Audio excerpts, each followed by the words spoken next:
ওয়াম্মাল মুহলিকাতু সালাসা, তিনটি কাজে মানুষ ধ্বংস হয়ে যায়।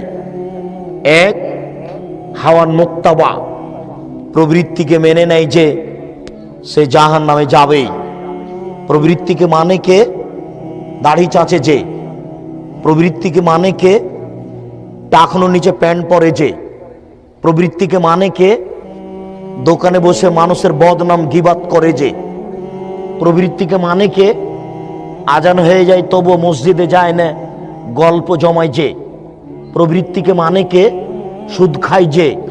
প্রবৃত্তিকে মানে কে? ঘুষ দেয় যে। প্রবৃত্তিকে মানে কে? মিথ্যে কথা বলে যে। প্রবৃত্তিকে মানে কে? দলীয় দাপটে জমি দখল করে যে।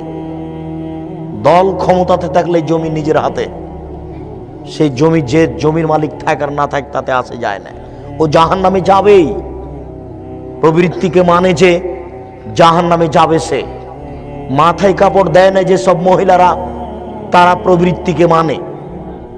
যারা পায়জামা পরে, চুস্ত পায়জামা পরে স্কুল কলেজে যায়, তারা প্রবৃত্তিকে মানে। যারা ছোট ব্লাউজ পরে রাস্তাঘাটে চলে, এরা প্রবৃত্তিকে মানে। প্রবৃত্তিকে মানে যে সে ধ্বংস হবেই, জাহান্নামে যাবেই।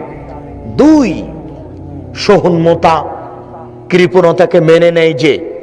কৃপণ যে সে জাহান্নামে যাবে। রাসূল সাল্লাল্লাহু আলাইহি ওয়াসাল্লাম বলেছেন, লা ইয়াদখুলুল জান্নাতা বাখিল, কৃপণ জান্নাতে যাবে না। কৃপণ জান্নাতে যাবে না।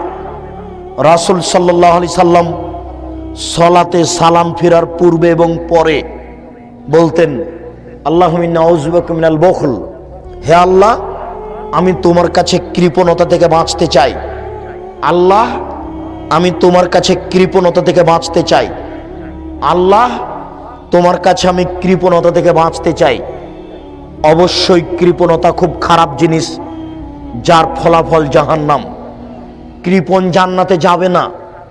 তিন, এজাবুল মারে বেনাফসেহি, আত্ম অহংকারী যে সে জান্নাতে যাবে না।